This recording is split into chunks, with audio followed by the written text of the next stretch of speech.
आगे बढ़ते हैं। जैसा कि हमने बात की अभी 7 प्रकार के मानव संबंध: माता पिता एवं पुत्र पुत्री, गुरु शिष्य, भाई बहन, मित्र मित्र, साथी सहयोगी और व्यवस्था संबंध, सोसाइटल रिलेशनशिप और relationship in undivided society and universal human order.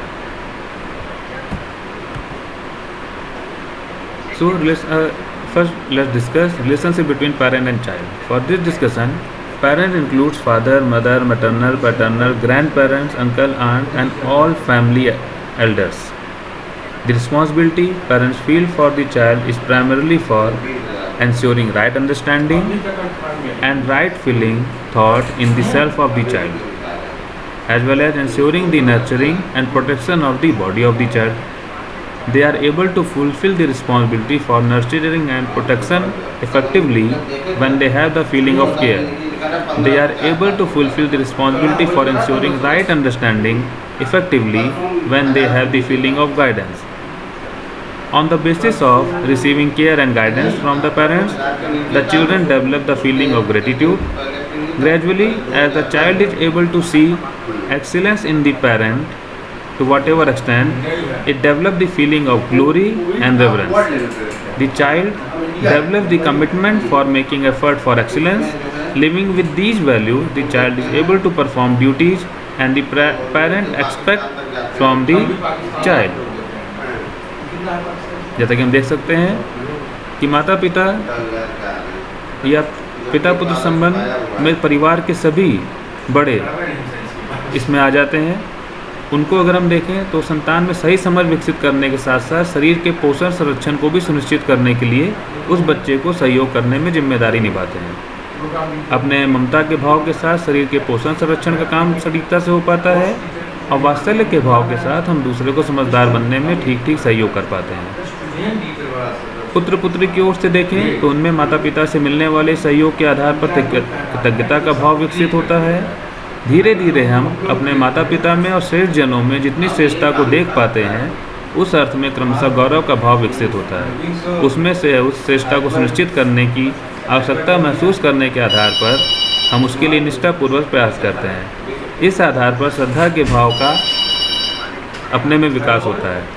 इन मूल्यों के साथ जीते हुए हम बच्चों माता पिता द्वारा अपेक्षित कर्तव्यों का निर्वाह ठीक कर पाते हैं। Teacher-student relationship.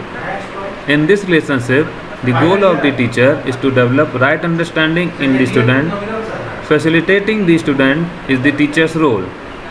To fulfill this role, the feeling of guidance is essential. With this feeling, the teacher is able to fulfill this role effectively. The teacher is able to consistently make effort to develop the understanding in the next generation. The student has the feeling of gratitude for the help being received from the teacher, along with the feeling of glory and reverence for the excellence that the student is able to see in the teacher. इसी को फिर से एक बार देखेंगे। गुरु शिष्य संबंध में हम ये देख पाते हैं कि शिक्षक का लक्ष्य यही होता है कि छात्र में समझदारी विकसित हो। इस समझदारी के लिए छात्र को सहयोग करना ही गुरु की शिक्षक की भूमिका है।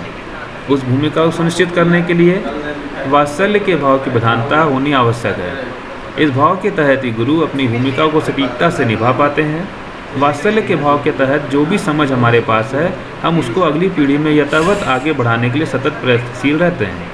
शिष्य की ओर देखें तो गुरु से मिलने वाली समझ को पाने की जिज्ञासा, गुरु से मिल रहे सहयोग को देख पाने के आधार पर कृतज्ञता और गुरु की श्रेष्ठता के प्रति गौरव एवं श्रद्धा का भाव होना स्वाभाविक है। Moving forward, relationship among siblings, brother sister, brother. This is a relationship between people of similar ages, that is the same generation. In this relationship, we are primarily making effort for mutual development of right understanding. While doing so, we work together, help each other in small, simple works. For this relationship, there is a need for feeling of trust, respect, and affection. The feeling of respect is necessary as we have many things to do together in the family for which right evaluation is essential. Mutual development is the focus, and for that to take place, we live in with responsibility. If I have more understanding, I am committed and able to help. If the other has more understanding, I am willing and able to take help. इसी को फिर से एक बार देखें तो भाई बहन संबंध परस्परता में समान आयु में जीते हुए संबंध के रूप में दिखाई देता है। इस संबंध में हम परस्पर एक दूसरे की जागृति में सहयोग करते हुए, एक दूसरे की समझदारी में सहयोग करते हुए, छोटे छोटे कामों को भी साथ साथ करते हुए आगे बढ़ते हैं। इस परस्परता में व्यवस्थित होकर जीने के संदर्भ में विश्वास, सम्मान और स्नेह की आवश्यकता दिखाई देती है। सम्मान के भाव की आवश्यकता परस्परता में आकलन के संदर्भ में महत्वपूर्ण होती है, क्योंकि घर परिवार में रहते हुए हम बहुत सारे कामों को एक साथ मिलकर करते हैं। इस रूप में परस्परता में मूल्यांकन का सटीक होना परम आवश्यक है। यहाँ पे मुख्य जिम्मेदारी यही है कि जितनी भी हमारी योग्यता है उसके आधार पर हम परस्परता में एक दूसरे की जागृति में सहयोग करते हुए आगे बढ़ें। जहाँ हमारी श्रेष्ठता होती है वहाँ हम सहयोग करते हैं, जहाँ दूसरे की श्रेष्ठता होती है वहाँ हम सहयोग ले पाते हैं। Moving further, relationship between friends. In this relationship, we live like siblings and make effort for mutual development. The only difference is that siblings belong to the same family while friends belong to different family. The zenith of achievement in the relationship between friends is being able to live like siblings. The one indicator of friend-friend relationship is that we feel the problems of the friend are also our problems, and we are committed and make effort to solve them just like we would do for our own problems. Hindi में भी एक बार देखें, अगर भाई बहन संबंध और मित्र संबंध में यह अंतर दिखाई देता है कि भाई बहन के रूप में हम एक परिवार के सदस्य होते हैं और मित्र मित्र संबंध में हम एक परिवार के सदस्य नहीं होते हुए भी भाई बहन जैसा ही जीते हैं। मित्रता के संबंध की चरम उपलब्धि यही है कि हम इस संबंध में भाई बहन संबंध जैसा जी सकें। मित्रता की पहचान यह दिखाई देती है कि अगर हम इस संबंध को ठीक से निर्वाह कर रहे हैं तो दूसरे की किसी समस्या को हम अपनी समस्या के रूप में देखते हैं और उसके निराकरण के लिए हमारी उतनी ही निष्ठा और तत्परता होती है जितनी निष्ठा हमारी अपनी समस्या के निराकरण के संबंध में होती है। Moving further, husband wife relationship, responsibility to make effort for mutual development, to participate meaningfully in the societal order. If both have right understanding before marriage, then the main role of the husband and wife is participating in the societal order. The husband and wife can make effort for a definite family goal jointly. In this context, the feeling of respect is primary. Transparency between husband and wife, clarity of the family goal, and making effort for it jointly. The third responsibility is production of a body for the next generation if required, nurturing and protection along with ensuring right understanding in the next generation. Guide colleague relationship. The feeling of trust, respect and affection in the guide for the colleague is essential in this relationship. Also for the colleague, having the feeling of glory and reverence for the guide is essential. The guide has the sense of complete responsibility for a program, makes the plan and chalk out the steps for implementation. The colleague recognizes the responsibility for a part of the program and helps to fulfill it. There are various roles to be fulfilled, which the colleague recognizes and fulfills with commitment. आगे चलते हैं। Societal relationship in undivided society and universal human order. The relationship between service provider and service recipient. For the society to run smoothly, some people participate to ensure the system, while others are recipient of societal service. For the service provider, the mindset of justice and equity is essential. While fulfilling their role, it is necessary to ensure justice and treat all with equality.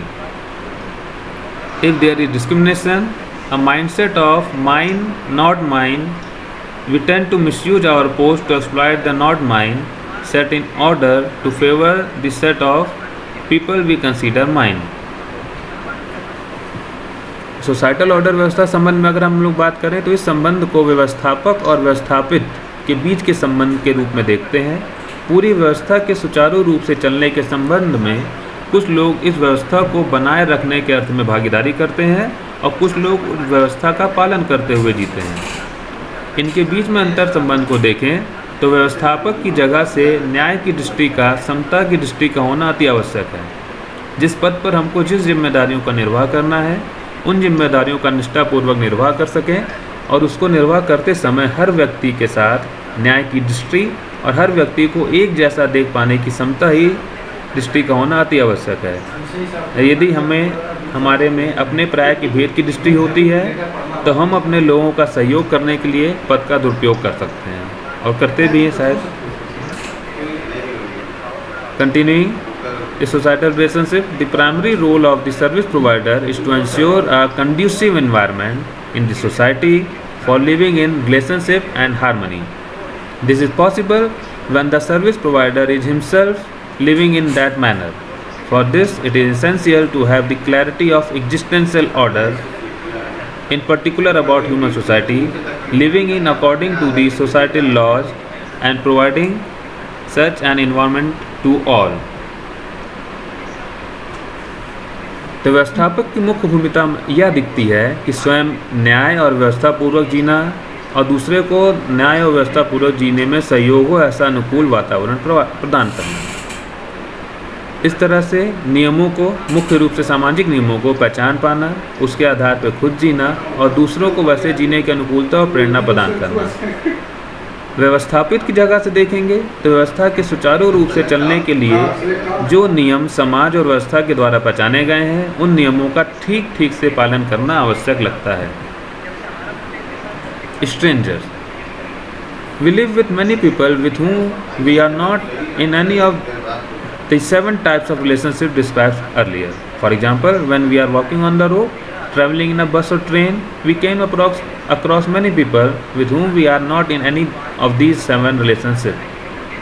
In these situations, we need for trust.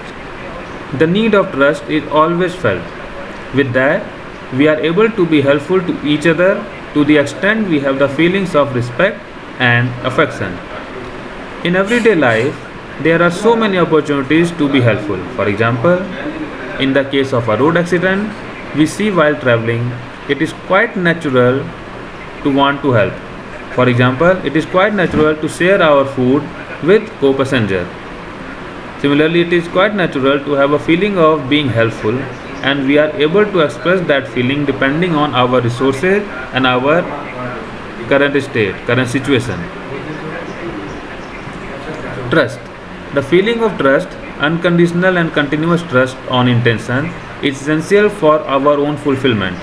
It is easy to see that we become unhappy the very moment we have the feeling of mistrust, doubt, or on intention. With the feeling of trust, we can be helpful in every state and every situation, of course depending on how conducive the environment is. And with the feeling of respect and affection, our participation is even more mutually fulfilling. Hindi में भी देख लें एक बार, आगे बढ़ते हैं. So that's all for this. Next हम लोग लेक्चर में बात करेंगे justice in relationship and relationship view, second view type. Thank you.